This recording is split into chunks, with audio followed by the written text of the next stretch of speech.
So since it's Christmas and coming towards the end of the year, I thought we'd keep things pretty chill, pretty relaxed, just have a chat, catch up, just you and me by the fire. That's not supposed to be on fire. And I thought we'd do another edition of AMA YB WWM, which if you missed the first edition stands for Ask Me Anything You Bloody Well Want, Mate. Gonna make it a thing, because it's a great acronym. I've taken to Instagram, I've asked you to ask me some questions, but while we wait for those questions to come in, just want to let you know that this video, like most of my videos this year, is sponsored by Surfshark VPN. First of all, I just want to say thank you so much, Surfshark. This is for you. I know it seems sarcastic, but I promise you it's very genuine. I don't know what else I would have done without them this year. They're an incredible partner and they have an incredible service. And if you use the promo code Jack Howard, you can get 84% off with 4 extra months for free. Merry Christmas. Where did you get your lovely hat? Thank you very much. I always apparently have to start these with a question about a hat. This one is from a little known independent store called Sainsbury's Local. I'm aware that the hat and jumper combination makes me look a bit like Santa's decided to chuck it in and study media. I think it's a look. Would you rather your mouth being in your armpit or your nose being on the top of your head? Nose, top of the head, mouth in the armpit. I think nose on the top of the head. Does that mean I've just got like nothing here? I think mouth in the armpit, that's just a bit inconvenient, isn't it? If I've got to talk to anybody, I've got to do that. Probably get quite a lot of views for being the vlogger that speaks from his armpit. In fact, I changed my answer. Any plans for 2021? That's a bit of a dangerous question, isn't it? Are any of us willing to make plans at this point? Christmas plans? Sorry if you'll be alone because of Tier 4. Hope you have a good time regardless. Right, just in case people don't know, our Prime Minister Boris Johnson, sorry, my gag reflex activates whenever I say Prime Minister Boris Johnson. He has activated Tier 4, which, you know, they're making this shit up as they go along. And basically the rule is you can't leave, you can't go and see your family for Christmas. And I want to make it clear that I agree with this. I think this is the right choice. I just think it should have been made weeks ago. We all saw this coming. We all knew it was a bad idea to try and mix households over Christmas just because it's Christmas. Is it so much to ask to have a Prime Minister go on the telly and be like, yo, I'm the Prime Minister and your safety is of the utmost importance to me and I need to keep you safe. And in order to do that, here are the rules. You need to follow them to keep everybody safe. Seems simple enough to me. Why can't we vote for me for Prime Minister? How are you doing? You know what?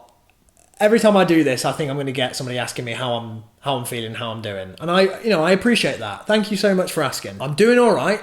I'm a little bit overworked at the moment, a bit stressed out. I'm glad that I'm going to have a break soon during the Christmas period. I'll also be honest as well that making videos lately has been giving me quite a lot of anxiety. I think I'm quite worried about how I'm perceived on camera. That's probably linked to something that I'll need to figure that out in therapy. But also I think I'm scared of the internet.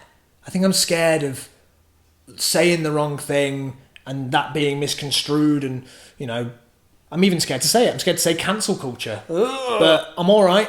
And I'm happy to be having a chat with you. Thank you for asking that question. Have you continued your therapy through lockdown? Yes, I have. I did it earlier today. I go to a park near here and I go on the phone and I walk around the park and I talk about my feelings. Can you talk me through your tree topper, please? You can't see it right now, but I mean, I'll just go get it. Basically, what happened is at the start of lockdown, my housemate decided that he wanted to make a voodoo doll. I walked in on him making this voodoo doll. It was like a Jack and Dean sketch. I walked in, I was like, what are you doing? And he was like, making a voodoo doll. And I was like, who of? And he was like, no one in particular. And I said, have I done something to upset you? No. Is it of me? Who's to say? Are there any new Jack and Dean sketches in store for next year? I bloody hope so. I hope people know as well that the reason why we haven't made anything this year is because of what's been happening this year. We write sketches in the room together. That's how we've always done it. We need to be in the same space and that's just not safe. However, recently we've been speaking to these guys. They've made a new channel here on YouTube called Comedy Source and they've put a bunch of old Jack and Dean sketches on there. And the plan is to make new stuff together in the new year. So that's very exciting and they're going to help us fund them and produce them. And so hopefully you'll be getting some new Jack and Dean stuff soon. Are you a dog or a cat person? Or any other animal? I'm a human. Favourite aspects of Christopher Nolan's directing? I tell you what I like that he does, and this is just speculation, I don't know if he does do this, it just feels like he does. It feels like he plans out the blocking and the geography and the action and then figures out how to shoot that rather than planning shots and then working the action around the shots. When are you starting an OnlyFans that's just you talking about Tenet/Christopher Nolan films? Maybe that can be the clickbait title. I'm starting an OnlyFans. I think my goal for these AMA, YB, WWMs is to find the clickbaitiest title that I possibly can and see how far I can push it without annoying anybody. But where's the fun in that? Let's annoy some people. Favourite Christmas movies? I love Home Alone, the Santa Claus starring Tim Allen. Unironically, I love that film. It is just one of those movies that I grew up loving and now can't see it objectively. Although, I've pointed this out before, that movie is about a kid who doesn't like his dad and only comes to like him when he finds out he's Santa Claus. Die Hard, it is a Christmas movie. The Grinch. Jim Carrey is the Grinch. I think it's one of the best comedic performances in cinema. I also watched Klaus the other day on Netflix, and that was a really good little Christmas film. What is your guilty pleasure movie? Something that's not great but you love anyway. This is very easy. There's a movie called Take Me Home Tonight. I'm pretty sure it was filmed in 2007, but they didn't release it until 2011. The studio didn't know what to do with it because there's loads of cocaine used in the film, but there's no like moral about not using drugs. And because it's a teen movie, they were like, I don't know what we can do with this. It stars Topher Grace, who I just have such a soft spot for. It's probably because I grew up watching That 70s Show, which I loved before it turned out one of them was a wrong one. I think it's a really simple, fun story. It makes me laugh. It charms me. I just find it a very comforting watch. Can we talk about the Queens Gambit?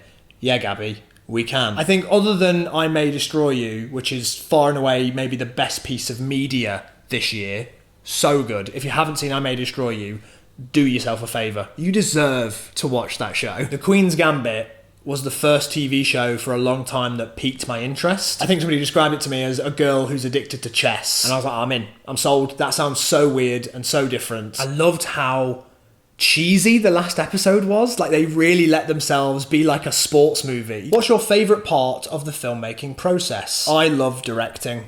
I love it so much. I'm a big old control freak. I directed 2 music videos this year, one for Ledley and one for Glass Caves. I'm very proud of both of them. I also made a pre-roll ad for Fiverr, which will be going out soon, so apologies in advance if you're going to be seeing my face before you watch other videos. And I also directed my first commercial. And I've worked with a lot of brands before. I've worked with like Domino's and Pepsi Max and Sky. But this was my first commercial where I was hired to direct something that is just for a commercial, just for an actual advert. It's not for anything particularly sexy, but it's still a fun, charming little advert. It's the sort of thing you'd see on the telly and be like, oh, that was fun. And hopefully you'll get to see it on something at some point, or maybe I'll get to talk about it a bit more here. But yeah, directing is my favourite part, and I'm doing whatever I can to slither my way into being able to do that for a living. Any tips for a young filmmaker who is just starting film school / making films in general?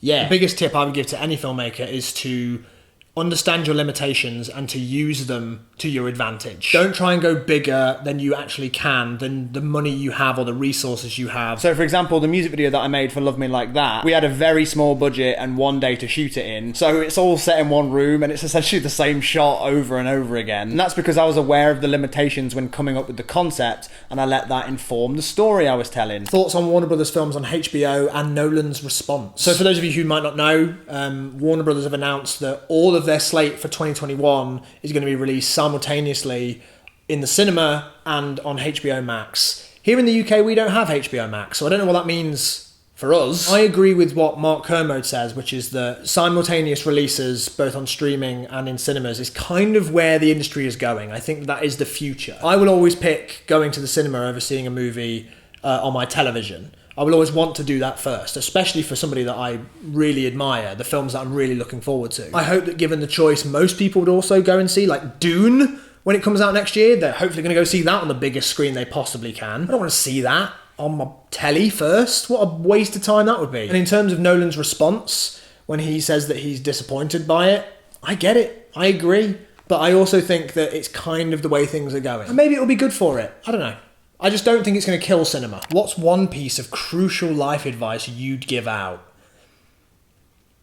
I think a crucial piece of life advice, and it may sound simple, is just talk about your feelings. Don't bottle things up and don't let things fester, because that becomes resentment. And we can tell ourselves stories as well, round and round, about who we are and what it means, without actually getting clarification from the people who are involved about the situation that you're upset about, or whatever it might be. I think we'll all do a lot better if we're able to express ourselves very clearly and without judgment. And if you can receive things from people as well, not as a personal attack. Want to make out?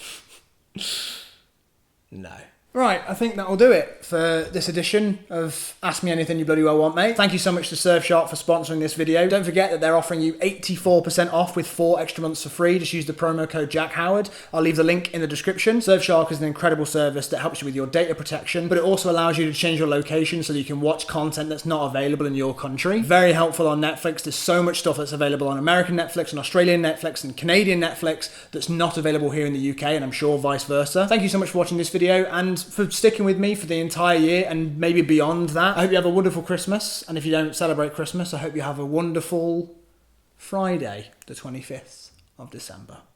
But I hope all the days around that are bad. And I will see you in 2021. Get the hell out of my room.